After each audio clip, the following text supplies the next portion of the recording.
आइए दोस्तों जानते हैं झारखंड के मुख्य और सिलेक्टेड खबरों को मात्र 10 मिनट में, लेकिन उससे पहले हमारे चैनल को सब्सक्राइब नहीं किए हैं तो सब्सक्राइब कर ले।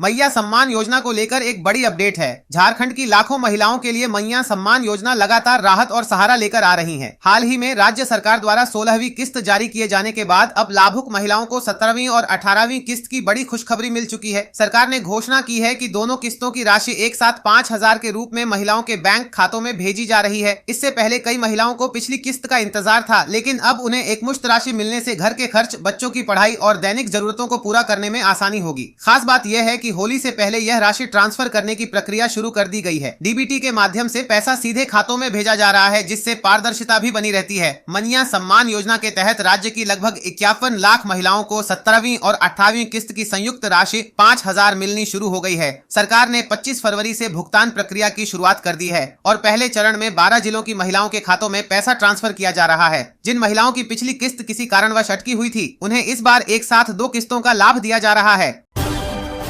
जामताड़ा होकर चलेगी होली स्पेशल। दरअसल आसनसोल गोरखपुर के बीच अतिरिक्त ट्रेनें, त्योहार पर यात्रियों को बड़ी राहत। होली के त्योहार को लेकर ट्रेनों में बढ़ती भीड़ के बीच पूर्व रेलवे के आसनसोल मंडल ने बड़ा फैसला लिया है। आसनसोल और गोरखपुर के बीच होली स्पेशल ट्रेनों का परिचालन किया जाएगा। जामताड़ा होकर गुजरने वाली इन ट्रेनों से संथाल परगना और आसपास के जिलों के यात्रियों को खासा लाभ मिलेगा। हर साल होली के दौरान घर लौटने वाले यात्रियों की संख्या अचानक बढ़ जाती है, जिससे कंफर्म टिकट मिलना मुश्किल हो जाता है। यात्रियों की इसी परेशानी को देखते हुए रेलवे ने अतिरिक्त बर्थ उपलब्ध कराने का निर्णय लिया है। अधिकारियों का कहना है कि स्पेशल ट्रेनों के संचालन से त्योहार के समय यात्रा सुगम होगी। ट्रेन संख्या 03 आसनसोल गोरखपुर होली स्पेशल 28 फरवरी 2026 और 2 मार्च 2026 को शाम 7:15 में आसनसोल से रवाना होगी। यह ट्रेन अगले दिन सुबह 9:15 से गोरखपुर पहुंचेगी। वहीं ट्रेन संख्या 0352 1 मार्च 2026 को दोपहर 1:20 में आसनसोल से प्रस्थान कर अगले दिन सुबह 3:30 में गोरखपुर पहुंचेगी। इन ट्रेनों का ठहराव चित्तरंजन, जामताड़ा, मधुपुर और जसीडीह स्टेशनों पर निर्धारित किया गया है। इससे इन क्षेत्रों के यात्रियों को सीधे कनेक्टिविटी का लाभ मिलेगा। और अगली खबर मौसम से है। होली पर दिन में रहेगी गर्मी, माह के अंत तक 38 डिग्री जा सकता है पारा। दरअसल रांची के मौसम में एक बार फिर बदलाव होने वाला है। तापमान बढ़ने से गर्मी का असर महसूस होने लगा है, लेकिन होली के बाद गर्मी और सताएगी। अगले 3 दिनों के दौरान अधिकतम तापमान में 3 डिग्री तक बढ़ोतरी हो सकती है। होली के दिन आसमान साफ रहेगा, फगुनाहट वाली हवा चलेगी, जिससे मौसम सुहावना रहेगा। दिन का तापमान 31 डिग्री और रात का न्यूनतम तापमान 14 डिग्री के आसपास रह सकता है। होली के बाद 6 और 7 मार्च को आसमान में बादल छाए रहेंगे। इस दौरान गर्मी और बढ़ेगी। दिन का तापमान 33 डिग्री और रात का तापमान 16 डिग्री के आसपास रह सकता है। हालांकि अभी तक बारिश की संभावना नहीं है। अगले 1-2 दिनों में बारिश को लेकर स्थिति स्पष्ट होगी। होली पर महानगरों से घर लौटना महंगा, विमान किराया 2.5 गुना तक पहुंचा। ट्रेनों में लंबी waiting, Anand Vihar Ranchi special train की घोषणा। दरअसल होली 4 मार्च को है, लेकिन त्योहार से पहले ही घर लौटने की जद्दोजहद तेज हो गई है। महानगरों से रांची आने वाले यात्रियों को इस बार दोहरी मार झेलनी पड़ रही है। एक ओर हवाई किराया सामान्य से 2.5 से 3 गुना तक पहुंच गया है, वहीं दूसरी ओर ट्रेनों में लंबी वेटिंग और रिग्रेट की स्थिति ने परेशानी बढ़ा दी है। वहीं दिल्ली, मुंबई, कोलकाता और चेन्नई जैसे शहरों से आने वाली फ्लाइटों में सीटों की भारी कमी है। रेलवे ने महानगरों से होली स्पेशल ट्रेनें चलाने की घोषणा नहीं की है। इस कारण नियमित ट्रेनों में भीड़ कम नहीं हुई है। ट्रैवल एजेंसियों के पास प्रतिदिन बड़ी संख्या में इंक्वायरी पहुंच रही है। हालात ऐसे हैं कि कई यात्रियों को मजबूरी में महंगे हवाई टिकट खरीदने पड़ रहे हैं। त्योहार की खुशियां मनाने घर लौटना इस बार यात्रियों के लिए आर्थिक और मानसिक दोनों रूप से भारी पड़ रहा है। यात्रियों का कहना है कि विकल्प के तौर पर प्राइवेट गाड़ियां भी ज्यादा पैसे ले रही हैं।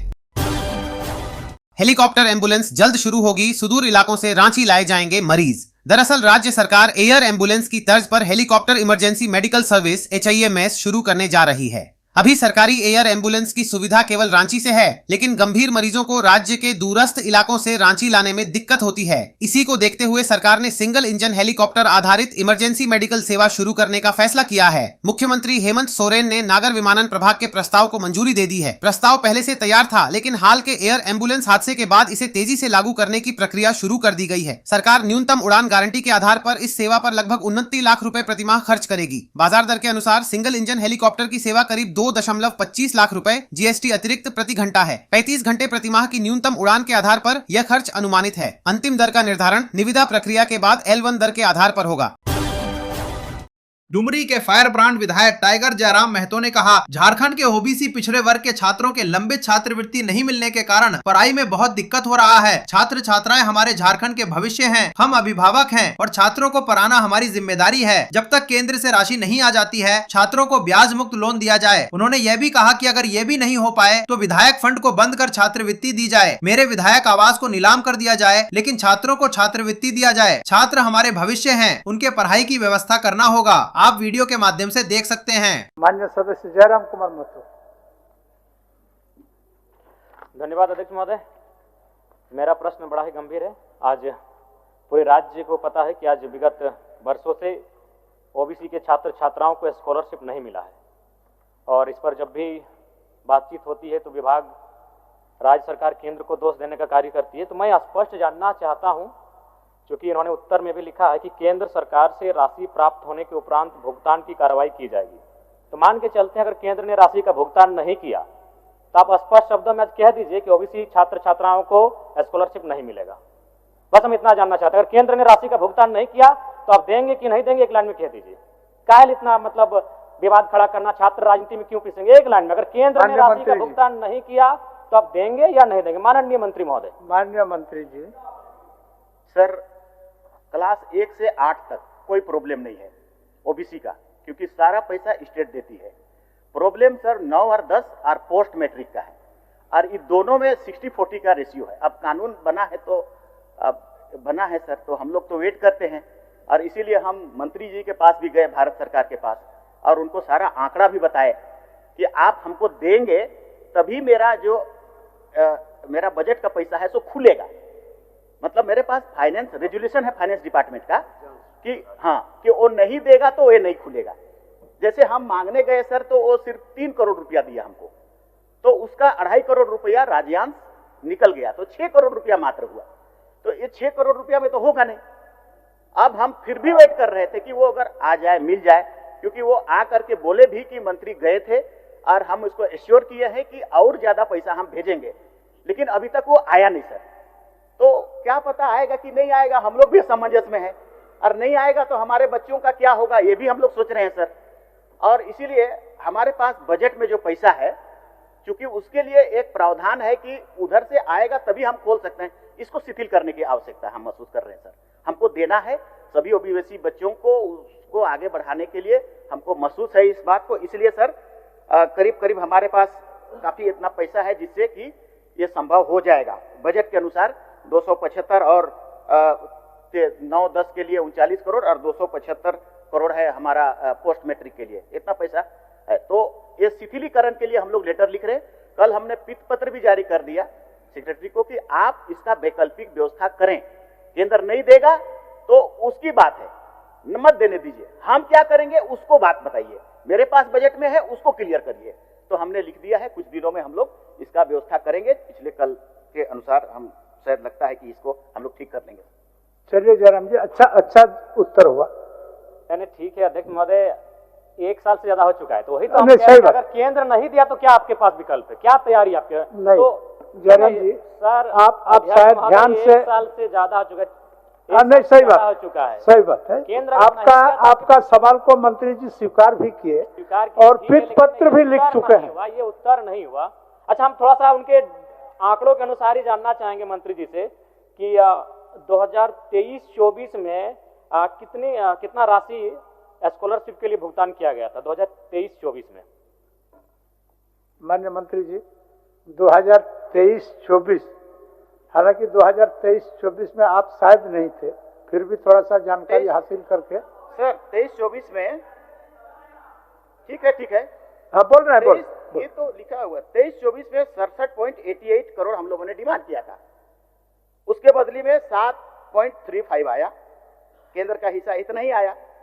24-25 में 66.14 करोड़ रुपया डिमांड किया, 12 ही करोड़ आया। 25-26 में 45.91 करोड़ डिमांड किया, 3.95 ही करोड़ आया। फिर पोस्ट मैट्रिक में भी ऐसे ही हुआ सर, 271 करोड़ रुपया का हम लोग डिमांड किया, 77 करोड़ रुपया मात्र आया 23-24 में। 24-25 में 353 करोड़ का डिमांड किया, आया 33 करोड़।